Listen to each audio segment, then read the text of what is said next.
Hi, I'm going to have a go at a Dartmoor Rowtor. A tour are the clumps of rocks that appear all over the place. They're like stones on stones, but huge, I think granite rocks on rocks. They're quite remarkable, and they're on all the sort of peaks. And it's not far from Oakhampton in Devon. And I've been across Dartmoor many times. In the old days before you bypass it, you go through, I think Tavistock. But very, very lovely. But the weather does change very quickly. Right, so 2-inch hake, I've got, I'm going to do a snow scene. Or try to do a snow scene. So I've got lemon yellow, raw sienna, alizarin crimson, light red, ultramarine, burnt umber, Payne's grey and burnt sienna. Which is probably just, I squeezed out the blue, the grey and the burnt sienna last night. So it's still a bit very, very tubey. You'll be pleased to know I've actually gone and bought a tube of designer's gouache, Winsor and Newton. It's Chinese white. No, it's not. It's zinc white. To replace the old tube. I had this tube. It's almost solid now. I've had that tube for 25 years, I reckon. And I've only used little bits of it, so I'm going to give it its own little pop, so that it won't taint my colours on the other big palette. So I'll work from that if I need to. So I'll keep that where I know where it is. So first off, let's wet the paper all over.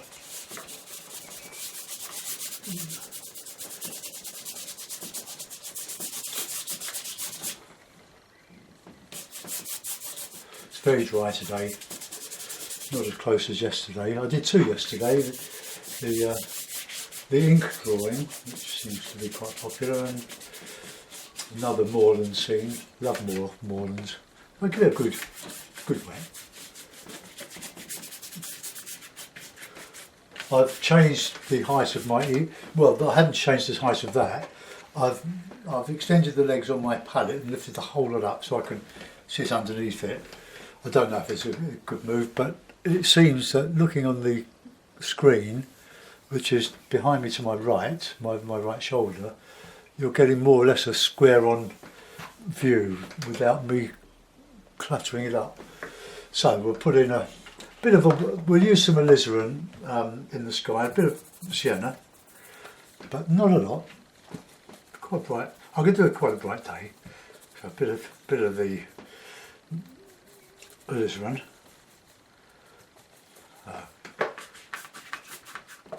All over it.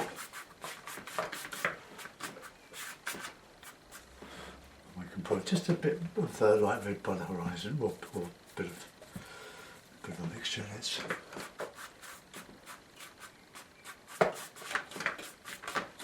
Okay, so that gives us sort of a unifying wash all over. So we'll put some light cloud. Oh my word! Look at that. Oh dear. Right, okay, we don't want that much blue, do we? So I'll put a bit of blue in.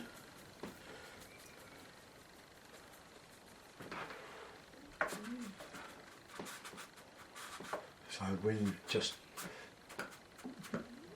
drifting across the plane, and then we'll put in some bit of light red with that. Or just a little bit of cloud.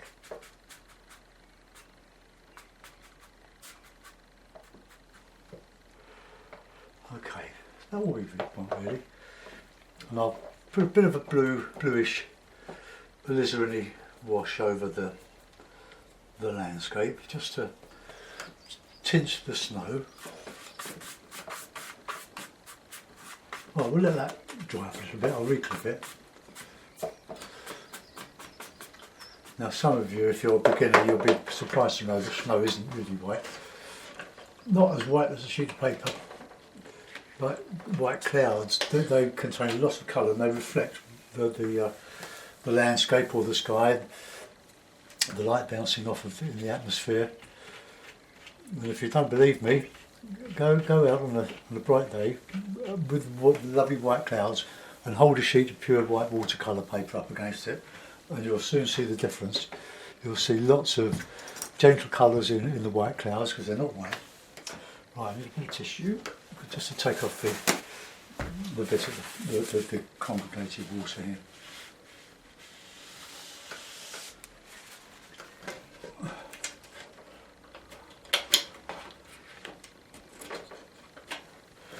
Right, let's put a bit of a background in there. I've also ordered on eBay some goat's hair flats.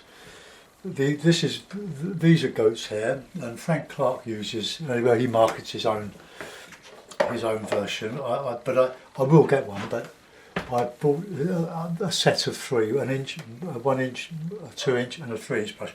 I'd only use the 1 inch, but for £4.80, 88 including postage. That's not bad. But we see how we go. There'll be a short brush, like a varnish brush, probably. And I have used them before, but not for watercolour. I've used them for oil painting, but with the stiffer bristles. Well, let's put in a bit of alizarin on the back, a bit of sienna, just to show a distant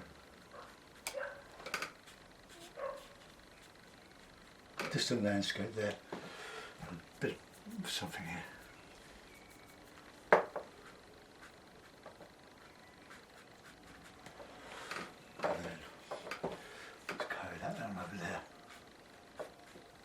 And a bit of sienna, a bit of raw sienna, burnt sienna. Be careful because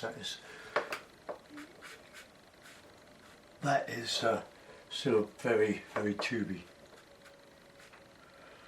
Right, let's go back over that blue there. I just want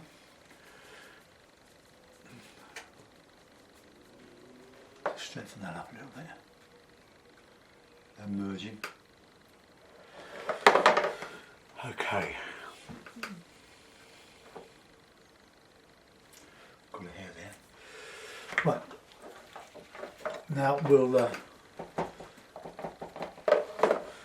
I'll do a bit of scraping out, but I need I'm going to do this. These tours are quite regular shape. This one. So we'll have a nice warm colour. It's a bit of burnt sienna, a bit of ultramarine.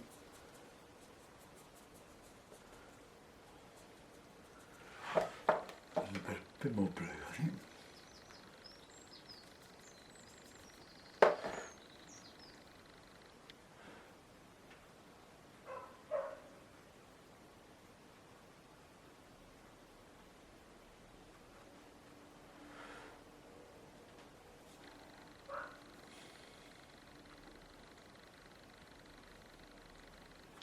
Oops, well that's okay because I'm going to put some shadow in the snow there. It's just a little bit of light red in there.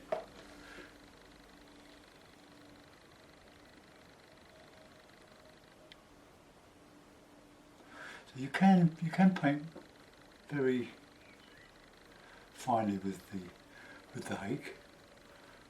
This is the shape of the land. Okay.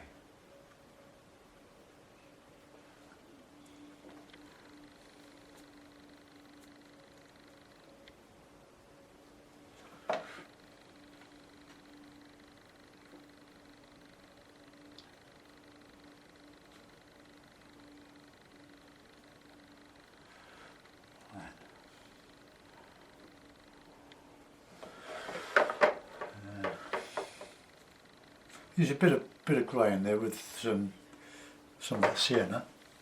They're quite dark in there, that bit there.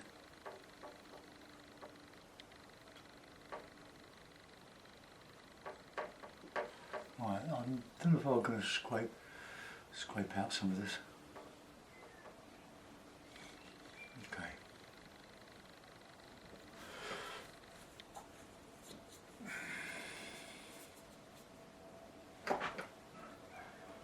Could use the 1/2 inch flat for this, but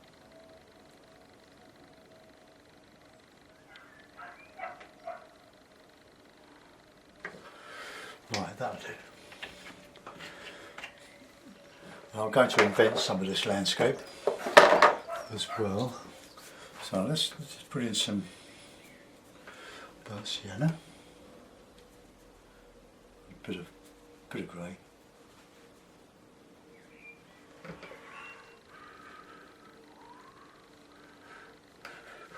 Right, a bit of card. Let's see if I can just ease out a little bit of this here.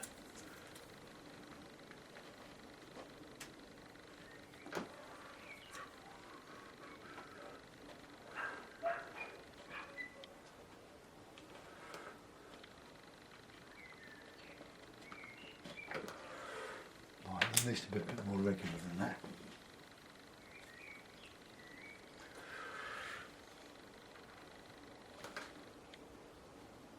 That's better. It's quite delicate, this, as you can see.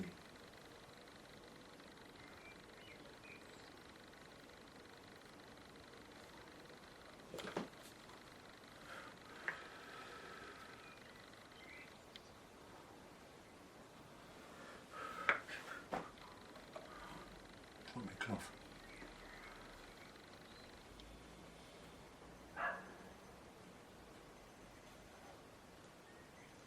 Right, okay.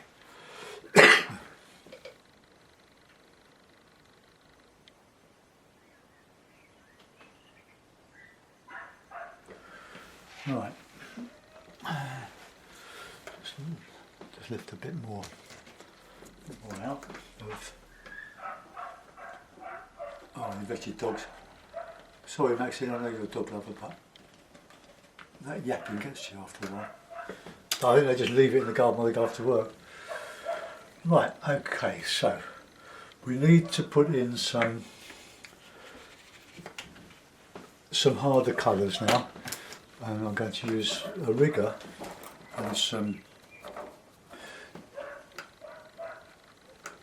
wet, some Payne's grey and burnt sienna, because you've got lots of grasses just sticking up here.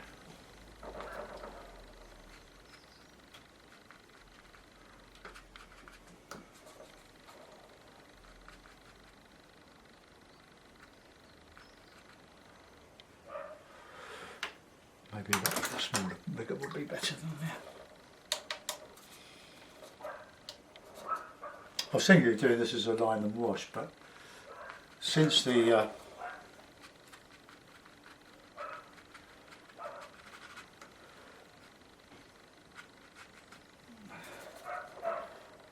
tour is quite away from the foreground, it would be too solid in the middle, and I didn't really want that. Okay, what should we click? Keep it nice and flat.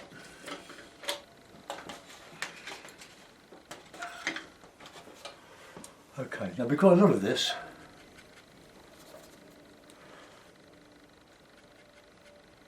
But this is where you can use burnt umber mixed with some light red if you wish to do all this. And by the time I put the shadows in, it'll look quite effective. Just if you could get some black in there, or grey.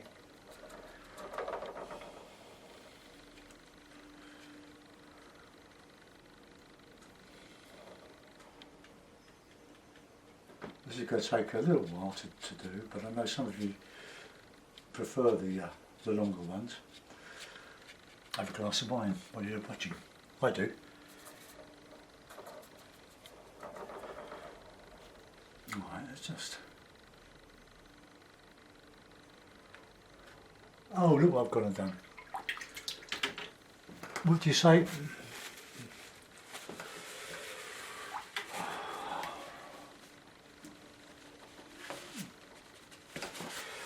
It's like a bird going there.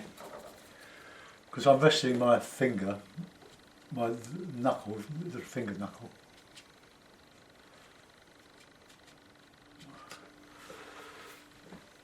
Now, well, this is where we want to get some nice.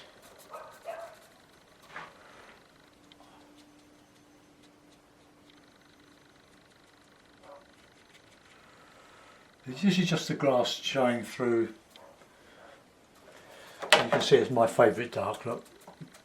Burnt sienna and the Payne's grey. So it's a good idea to keep your two favourite colours that you mix close together, so you don't have to go all over the palette on them.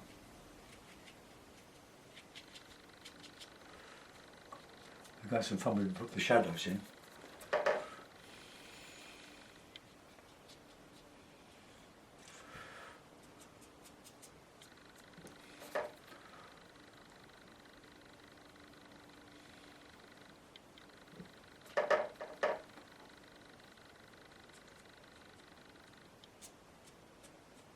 See, just with the heel of the brush you can get all these lovely effects.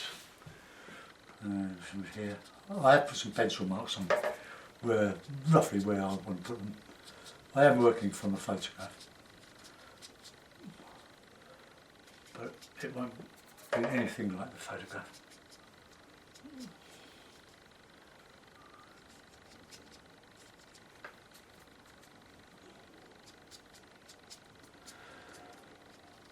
The other way of painting with ink or in my case now black acrylic is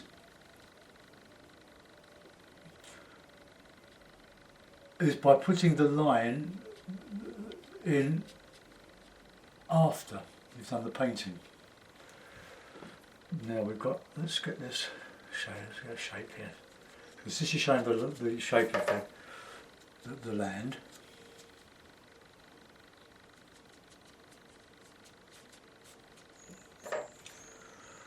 And when we put the shadows in, it will start, hopefully it'll start looking like snow. And we'll put some more down here.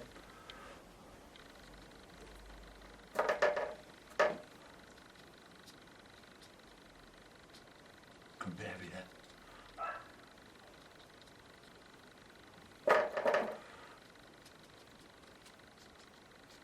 Let's break that out. I've gone a bit heavy there.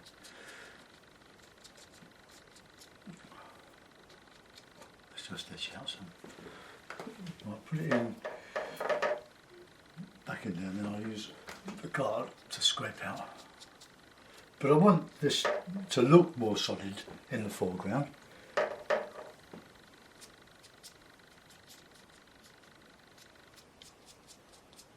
Right, okay. Let's just.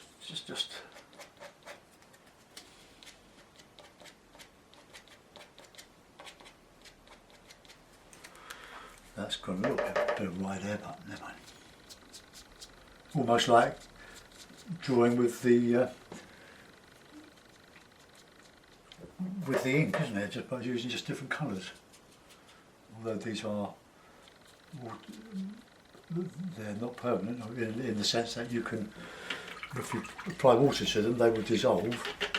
Right, I want some harder stuff in there now. Some warmer. Bigger than the other stuff, because nearer to us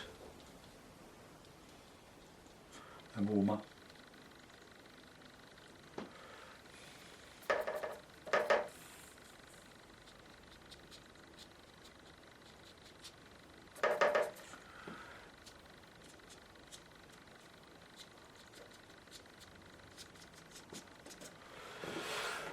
Right, I'm going to put in some shadow. Now I need some grasses up here. Oops.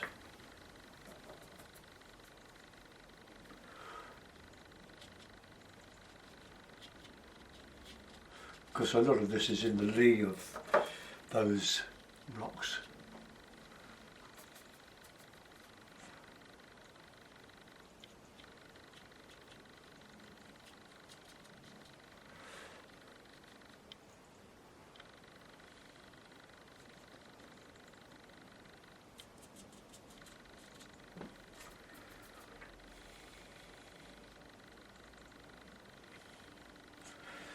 The idea of the wind is ruffling these long grasses. And there. Okay. so let's, I'll give that a bit of a dry, so take your headphones off. Here we go.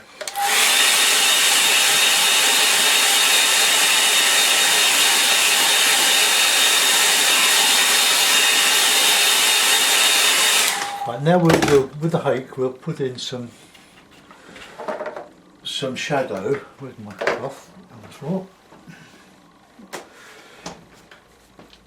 And that will sort of complete the picture. So the light is coming from there because it's there we are. So we'll put the shadows. Now for that we'll use, I think, light red, and it's tempting to use ultramarine, but I mean light red. You can use both if you wish. So more blue. So let's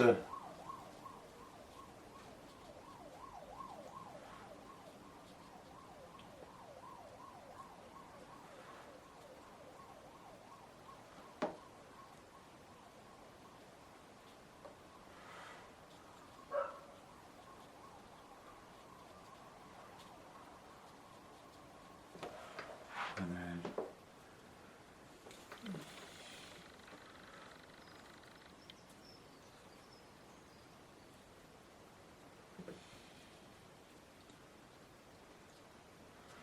we've got all these undulations in the ground, and then we've got this shadow from there.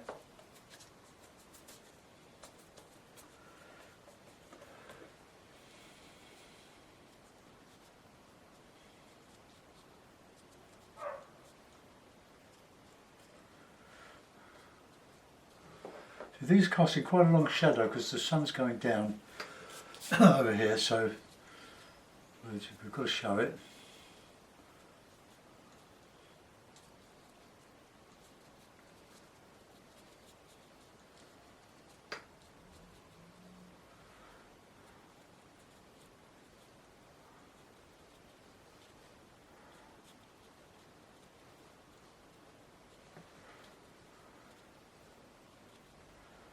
These aren't so much cast shadows, this is just where the ground undulates. So we could overdo that really, couldn't we? A bit more blue in there, I think.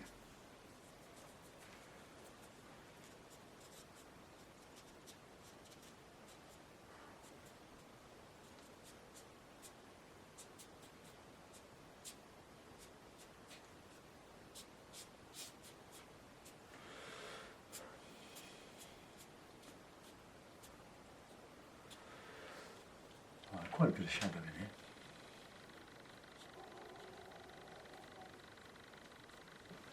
here. Okay, I don't know what I can do with that.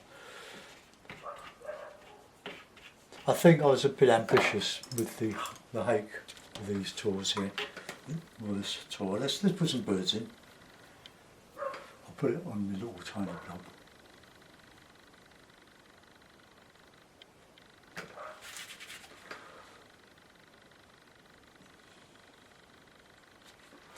Give it a sign.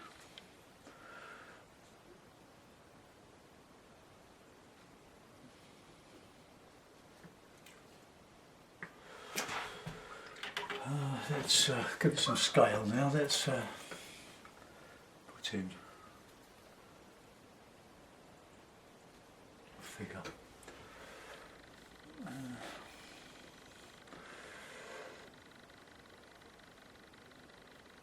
Right, let's have a figure here.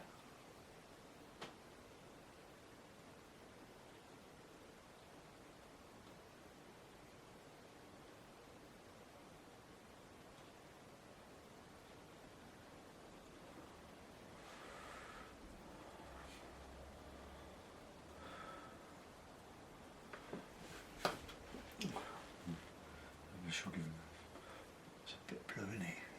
Let's red him up a bit.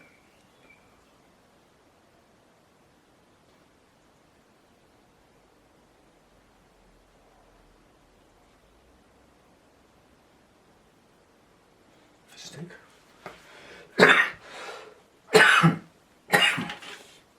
Alright, I'll put it in a mouth.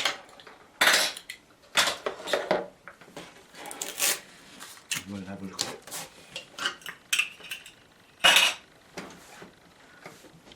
And I'm going to go get the baby, get the grandson from school. Well, there we are. There's a Rowtor. Probably a little bit dark, but I don't think that's such a bad picture. Let's bring that in to there. So let's have a look. Let's zoom in. So there we are. So I didn't make anything compete with that tour, but there's lots of grass. That is a great thing about grass. It pokes through the snow and it gives you the shape of the landscape. So I hope you enjoyed that. Let's zoom out. Leave you with it for a few seconds. Right, there we are. I'll get that uploaded and hope you enjoy it. Thanks for watching. Bye bye.